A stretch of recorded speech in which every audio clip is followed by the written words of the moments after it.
Salut tout le monde, j'espère que vous allez bien. Allez, on est reparti pour une nouvelle vidéo. Avant que je commence, je me rends compte que potentiellement je suis susceptible de faire des extensions.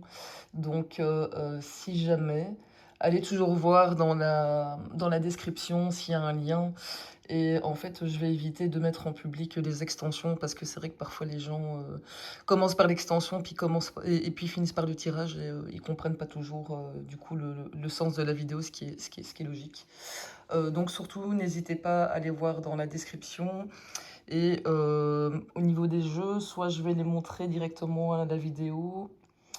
Et si j'y pense, je mettrai aussi dans la description parce qu'il y a des gens qui me posent souvent la question. Ce que je trouve tout à fait normal. Allez, on est parti.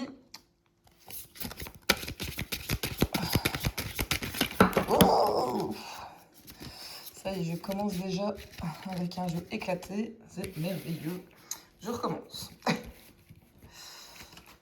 Allez. Bon, si vous voyez mes chats passer, vous inquiétez pas. Ils se collent à moi en ce moment, je sais pas pourquoi, alors qu'il fait super chaud. Mais je crois que voilà, ce sont les mascottes de la chaîne. Alors, qu'est-ce qu'on a? On a séduction, tentation et flirt. Ok. D'accord. Alors ici, le cœur du message pour moi, c'est que l'attirance n'est pas un problème, mais l'absence de limite, oui. Ici, la carte, elle oppose deux énergies. D'un côté, la légèreté, le charme, la séduction, le jeu, la curiosité. Et de l'autre, la responsabilité, le respect de la confiance et les conséquences de certains choix. Ici, le texte du bouquin qui est lié à l'oracle insiste beaucoup plus sur la confiance que sur la morale. Il ne dit pas « ne séduis pas », il dit plutôt « ne joue pas avec le cœur de quelqu'un qui te fait confiance ». Et donc peut-être que ce tirage ne parle pas uniquement d'amour, mais il parle aussi de toutes les situations où on entretient une ambiguïté avec quelqu'un. Une promesse jamais tenue, une porte qu'on laisse volontairement entrouverte, une relation qu'on nourrit juste assez pour ne pas qu'elle disparaisse. Et ici, la carte, elle rappelle que chaque jeu finit par produire des conséquences. Et donc, la première question, c'est dans quel domaine de ta vie ce message cherche à s'exprimer? On va aller voir ça. Allez. Bon, il y en a une qui est tombée. Que je ramasse, si elle veut bien venir. Alors, on a la carte de la nostalgie, mentalisation, émotion. Ok. Donc, la première carte disait ne joue pas avec les limites. Et la deuxième ici répond mais demande-toi pourquoi tu ressens le besoin de jouer. Autrement dit, le tirage quitte le terrain du comportement pour aller vers son origine. Ici, ce n'est pas la séduction qui est le problème, c'est ce qu'elle cherche parfois à compenser. Celui qui regarde constamment derrière lui, ici, ne voit plus la route devant lui. Alors, je ne sais pas si c'est à toi que ça parle ou si c'est à une personne à laquelle tu penses.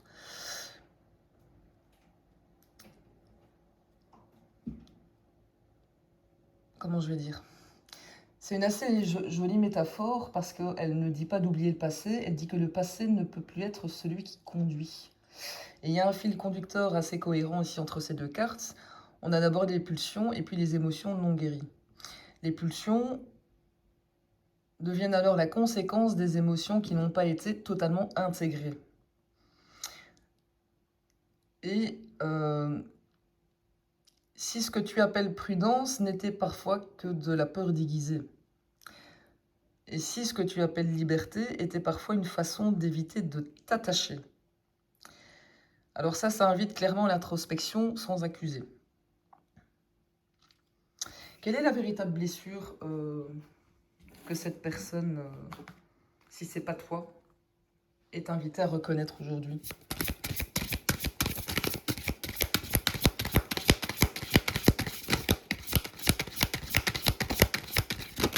Oups. Bon, comme je dis toujours, gardez bien votre discernement. Hein. Alors, j'ai 3 cartes qui sont tombées, je vais toutes les prendre. Voilà. Alors, on a intrus ex-ombre. Oh putain, j'espère qu'on va pas tomber sur un... Vous savez pourquoi j'aime pas les guidances qui... Enfin, genre sentimentales, machin. Parce qu'il y a toujours une tierce dans le coin. On va les voir. Trahison, secret, déception. Et abondance, oui, et récolte, mais inversée. Ok. Ok. Parce que c'est pas... Voilà, comme ça, tu vois bien. Donc. Bon, ici, l'ex peut... bien évidemment représenter une ancienne relation, mais symboliquement, ça peut aussi désigner une ancienne version de soi, un ancien schéma relationnel, une blessure qui s'incruste constamment dans les nouvelles histoires, mais aussi une personne qui occupe encore une place psychologique. L'abondance inversée, elle ici, elle est très importante parce qu'elle montre que tant que cette ombre est présente, la récolte n'est pas pleine. Il y a un potentiel, mais c'est complètement bloqué. Et je trouve que ici, les cartes parlent davantage de l'intrusion du passé que de l'intrusion d'une troisième personne actuelle. Ce qui me rassure.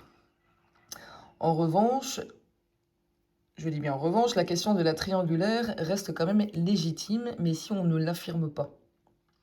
Du moins, pas encore. Pour conclure qu'il y ait éventuellement une triangulaire, il faudrait que d'autres cartes viennent clairement dans ce sens. Ça peut être mensonge, double vie, choix entre deux personnes, etc., etc. Mais à ce stade, je ne vais pas aller sur ce terrain-là. Donc, je serai très directe. Qu'est-ce qui empêche aujourd'hui cette abondance de se manifester?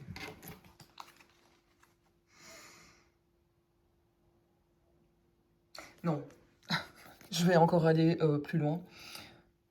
Quel est cet intrus qui est potentiellement dans ta vie ou de la personne en face de toi? Ah, nettoyage, karma, guérison. Ah.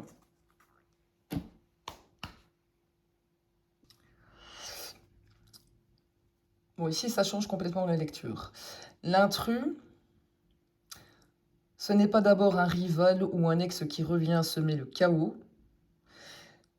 L'intrus, c'est ce qui n'a pas encore été nettoyé. Et donc ici, on parle d'un bagage émotionnel, un schéma répétitif, une blessure, ou même une dette symbolique qui s'invite dans le présent. Bon, là, je vais devoir aller chercher mon jeu des trucs karmiques. Je sais plus comment il s'appelle. Enfin bref. Ok.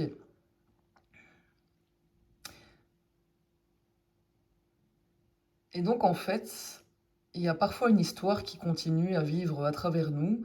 Et tant qu'elle n'est pas regardée, comprise et intégrée, en fait, elle prend d'office une place dans toutes les nouvelles relations.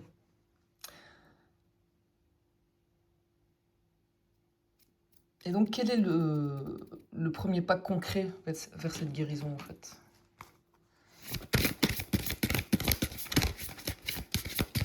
Moi, ici, pour moi, on est face à quelqu'un, si c'est pas toi qui me raconte ça, d'une personne divorcée, mais qui n'a pas clôturé son histoire, en fait. Alors, soit il a jamais voulu clôturer, il ou elle n'a jamais voulu clôturer cette histoire, soit ils sont toujours liés d'une manière ou d'une autre. Et ça, on va les voir. Donc, le premier pas concret vers cette guérison, c'est quoi? Ouf.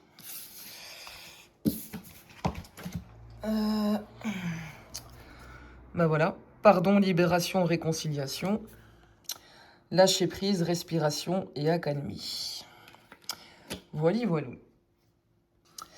Bon, ici, on est occupé de construire un vrai fil rouge. Ça, c'est très intéressant. Ce qui me frappe ici, c'est que le pardon, il n'est pas présenté comme une récompense, mais plutôt comme une libération. Et juste après, le lâcher-prise, c'est très logique.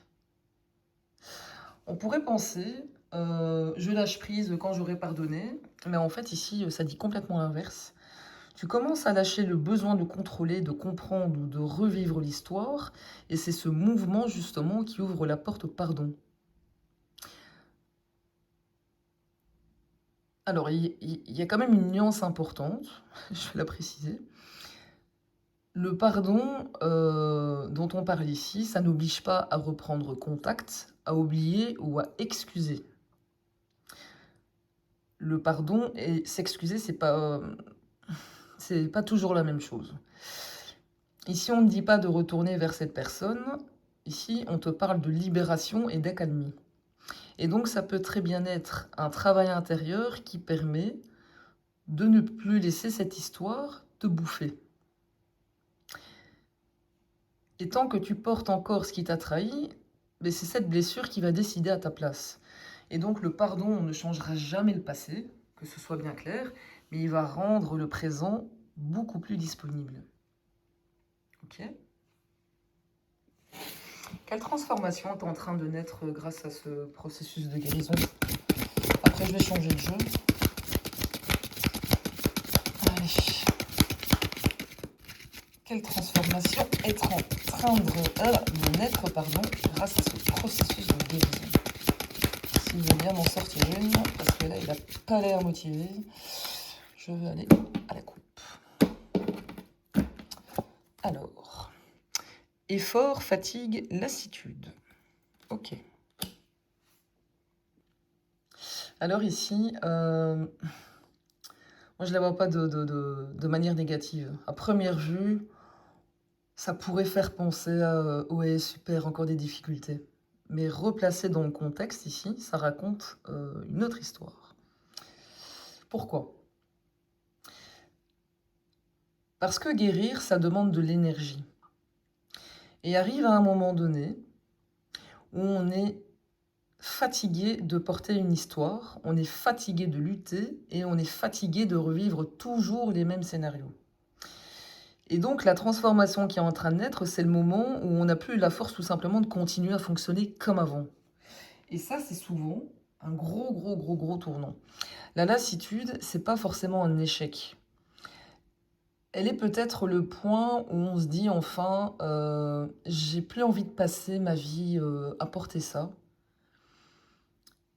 Et parfois, la guérison ne commence pas par un élan de courage, elle commence simplement parce qu'on est épuisé de souffrir de la même manière. Ok. Je vais aller chercher mon oracle des relations karmiques. Il faudrait vraiment que je trouve une autre étagère parce que j'ai plus assez de place. À force de dire que j'ai commencé avec un jeu il y a quoi, il y a un an. Et depuis, j'en ai je ne sais pas combien. Enfin bref.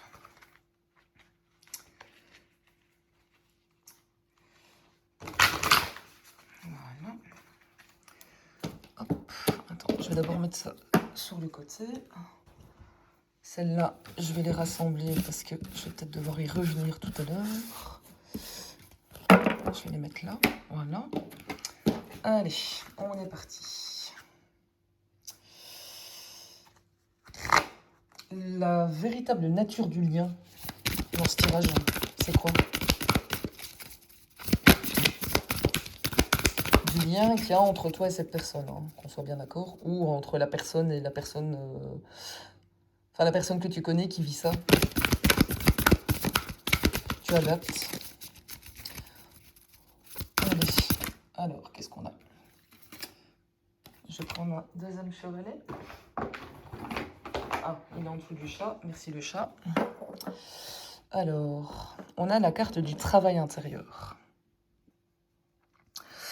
Oula, je sens que cette guidance va encore être sportive. Alors, là, je trouve que les deux oracles se répondent étonnamment bien. Le premier a quasiment parlé de blessures du passé, de lâcher prise, de pardon, de nettoyage. Et ici, cette carte répond par une fonction à tout ça. Le lien, en fait, ici, là-dedans, sert de catalyseur pour un travail intérieur.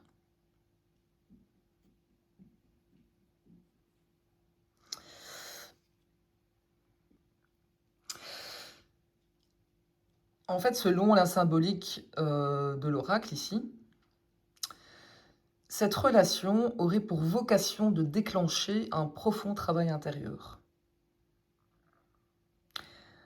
Alors, vous adhérez ou pas à cette lecture, vous en faites ce que vous voulez. Moi, je passe le message. C'est pas mon problème, ok?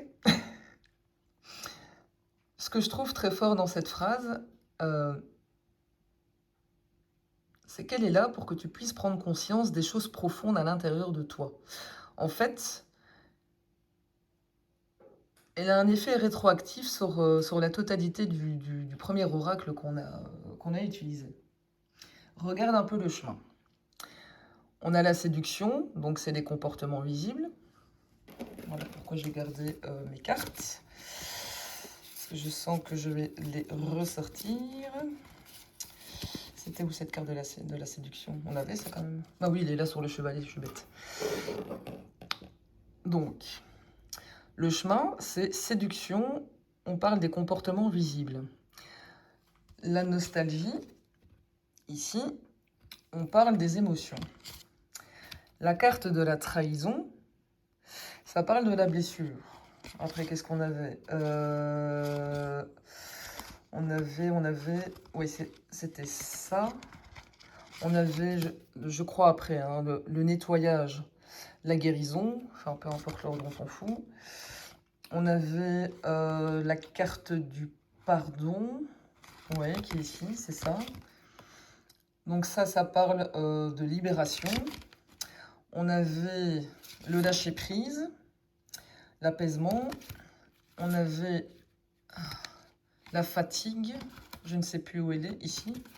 Effort, fatigue, lassitude. Ça parle du point de rupture avec l'ancien fonctionnement. Et on avait l'histoire du travail intérieur, je crois. On avait le travail intérieur qui est juste en face de moi, c'est pas grave, je suis distraite là. Ça, c'est le véritable sens de tout le parcours. Et donc, c'est une progression logique. Votre avenir s'écrit, mais c'est vous qui construisez ensemble votre relation avec votre libre arbitre. Très clairement. Ok. Alors, c'est quoi la leçon la plus importante dans cette relation, en fait, aujourd'hui?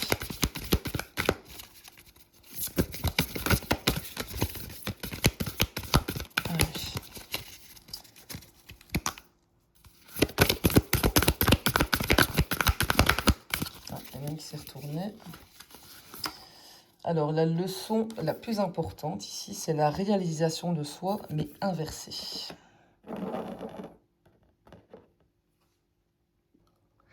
Alors ici, le fait que ce soit inversé, ça change complètement la nuance. Si je relis tout le tirage, j'y vois pas un échec de réalisation de soi, j'y vois ce qui l'empêche encore. Et donc ici, la leçon, ça pourrait être que tu ne peux pas construire ta vie en restant indéfiniment dans tes blessures passées. Et ça, je crois que tu l'avais déjà compris. La personne n'est pas venue te compléter, elle est venue mettre en lumière tout ce qui t'empêche encore de devenir pleinement toi-même. Et là, c'est quand même hyper intéressant.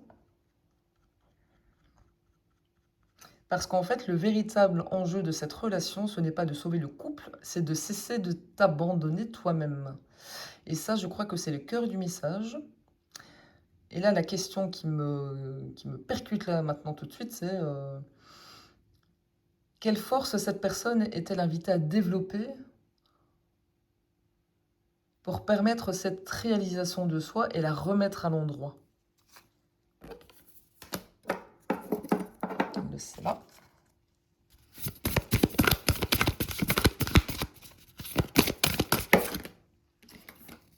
J'en ai 3 qui sont tombés, mais je vais prendre la première, sinon ça va faire de trop.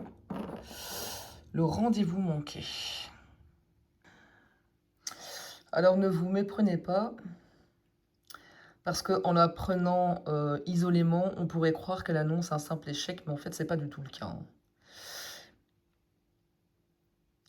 Ici, la personne, elle est invitée à arrêter de manquer le rendez-vous avec elle-même.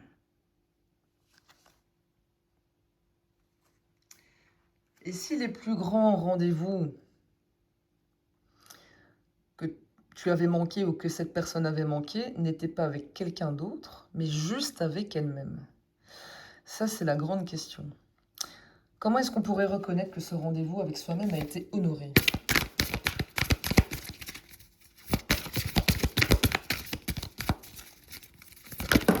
Ouf, ça y est, je fais le bordel. Bon, j'en ai 2, je vais prendre les 2. Allez.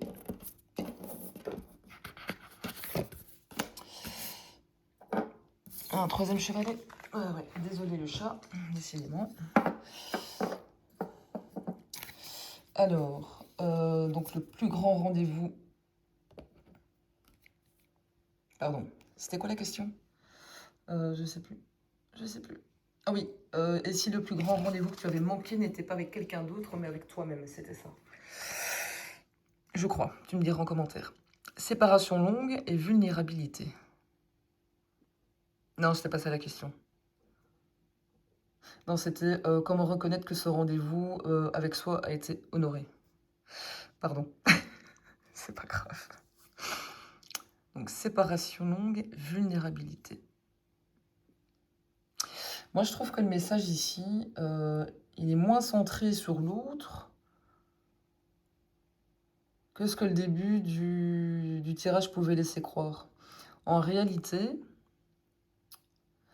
l'autre semble être le déclencheur, mais le véritable protagoniste du tirage, c'est le consultant ou la consultante lui-même, elle-même. Donc toi, ici, en l'occurrence. Et donc cette relation n'est peut-être pas venue montrer qui aimait, mais elle est venue te montrer la personne que tu avais cessé d'écouter. Toi.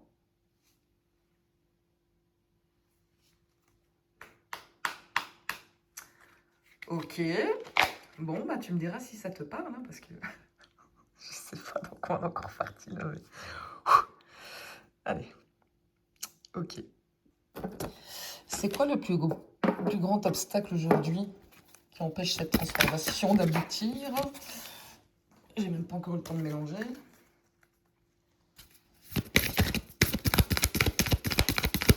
Quel est le plus grand obstacle qui empêche aujourd'hui cette transformation d'aboutir? Je vais juste prendre celle qui est tombée à l'endroit, parce que sinon j'en ai 50. La communication émotionnelle. Et voici le dos de paquet. Ok. Bon, pour moi, ici, la lecture, elle est quand même très limpide. En fait, ici, on ne dit pas qu'il faut simplement communiquer. Ça dit plutôt... Comment je vais dire ça? Que la transformation reste bloquée tant que les émotions ne sont pas exprimées, entendues ou intégrées. Alors, cette communication émotionnelle peut prendre plusieurs formes.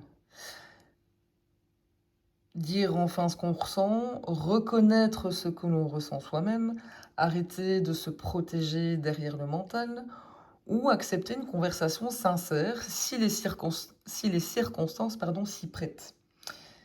Et le pardon en dos de paquet, c'est assez intéressant parce qu'en fait, il ressemble à une énergie sous-jacente. Donc tout ce travail de communication semble avoir un lien avec une libération évoquée depuis le début. Alors je ne vais pas en tirer automatiquement la conclusion qu'il faut reprendre contact avec quelqu'un. Ici, on on l'impose pas. Mais les cartes mettent surtout l'accent sur le fait que les émotions ne peuvent plus rester enfouies. Si tu gardes tes émotions en toi comme ça, ad vitam aeternam, à un moment donné, qu'est-ce qui se passe? Tu pètes un câble. Il n'y a pas d'autre mot. On sait maintenant que cette relation agit comme un déclencheur de transformation. Donc je ne sais pas si c'est toi qui es le déclencheur ou si c'est la personne en face de toi. Mais on ne sait pas encore comment cette énergie cherche à évoluer concrètement.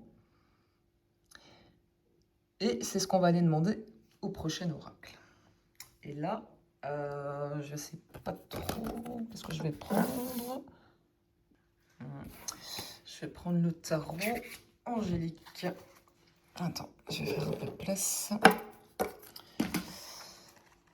Alors, dans quelle direction cette relation est occupée d'évoluer? Qu'est-ce qu'on a? On a... Oh l'impératrice et le 6 de denier. Ok.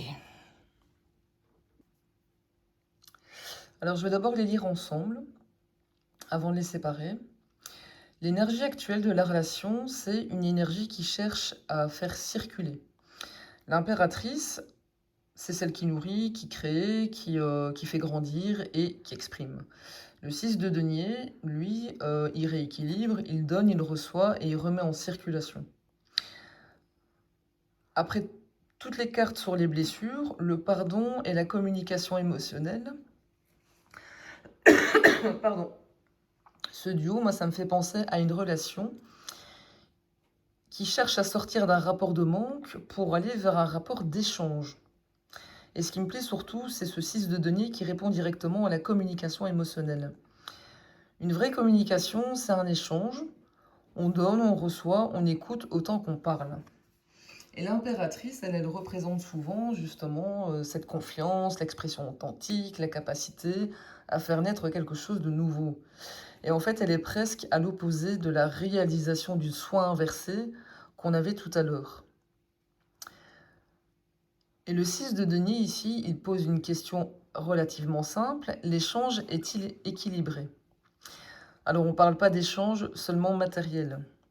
Ici, on demande qui donne, qui reçoit, qui écoute, qui porte la relation et qui fait les efforts.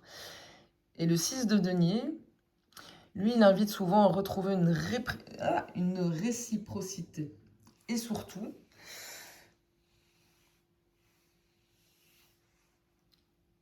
on n'a pratiquement tiré aucune carte de conflit actuel. Et pour moi, ici, le tarot, il est occupé de déplacer le regard en fait sur toute cette histoire. Il ne répond plus à la question qui fait quoi, mais il répond plutôt quelle qualité relationnelle cherche à émerger maintenant. Et la réponse, c'est une relation plus mature où chacun peut exister, s'exprimer et participer à un échange équilibré. Et donc, moi, je veux savoir ce qui empêche encore cette énergie de l'impératrice ou du 6 de denier de s'incarner pleinement dans cette relation.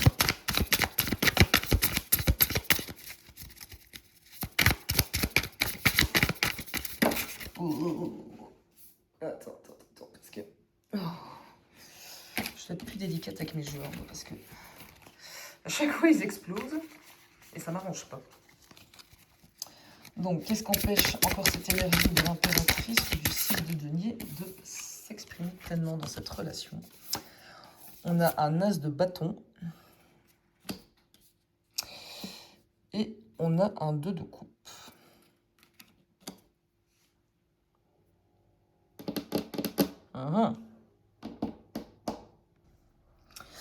Alors ça, c'est la réponse carrément paradoxale.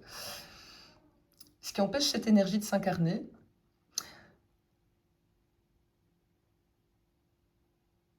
en fait, ce ne sont pas des cartes qui représentent naturellement un obstacle, mais elles évoquent plutôt un nouveau départ, une impulsion ou un élan avec l'as de bâton, et une réciprocité, une alliance ou une rencontre avec le 2 de coupe. Et donc, il y a deux lectures possibles.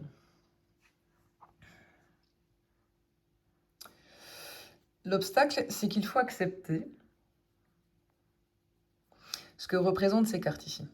Donc il faut oser initier quelque chose, accepter une véritable rencontre d'égal à égal. Autrement dit, ce qui manque, ce n'est pas le potentiel, c'est le passage à l'acte ou l'ouverture à une relation beaucoup plus authentique. La deuxième lecture, vous me direz si ça vous parle. Ici, le tarot répond à côté de la question parce qu'en fait, il insiste sur un message. C'est que l'énergie disponible est celle d'un nouveau souffle et pas d'une possibilité d'échange sincère. Et dans ce cas, les cartes ne disent pas que cette évolution va se produire, elles montrent simplement quelle est l'énergie qui est présente si les blocages décrits par les oracles sont traversés. Et donc je ne dirais pas qu'il y a forcément un couple ou une réconciliation, parce que ici les cartes à elles seules ne permettent tout simplement pas de l'affirmer. En revanche, moi je trouve que le tarot raconte quelque chose d'assez cohérent, c'est qu'après un long travail intérieur, il met en avant des cartes d'initiative et de réciprocité plutôt que des cartes de conflit. Ok. Qu'est-ce qui va permettre de passer ce potentiel à une réalité concrète?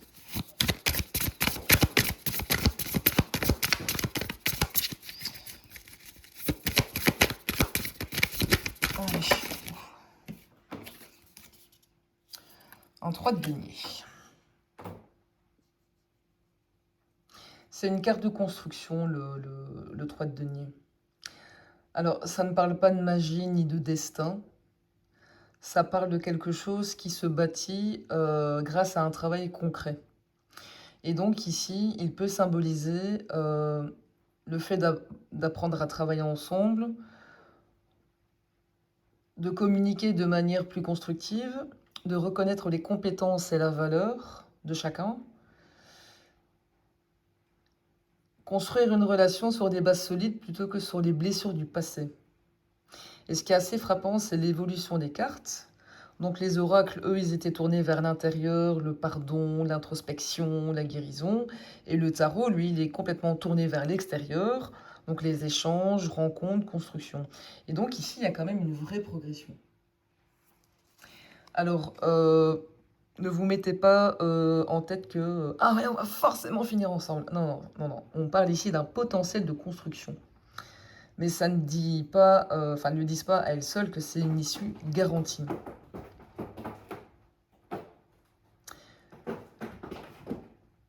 Et donc, après un travail intérieur évoqué par les oracles, ça devient possible de créer une relation plus équilibrée à condition, je dis bien à condition que chacun participe à l'édifice. Et moi, je trouve que ce 3 de denier est une magnifique passerelle. Il relie le travail intérieur des premiers jeux à quelque chose de concret qui se construit progressivement, mais dans la réalité. Ok. Bon. Vous savez quoi? Moi, je vais faire une extension. Donc, je vais vous la mettre en... Comment je vais dire, en description, donc via le lien. Donc cliquez dessus, c'est entièrement gratuit, donc surtout n'hésitez pas. Voilà. Et je vais aller me faire un gros café et je vais aller fumer une clope. Et aller fermer mes fenêtres parce qu'il pleut. Bon, on se retrouve. À tout de suite.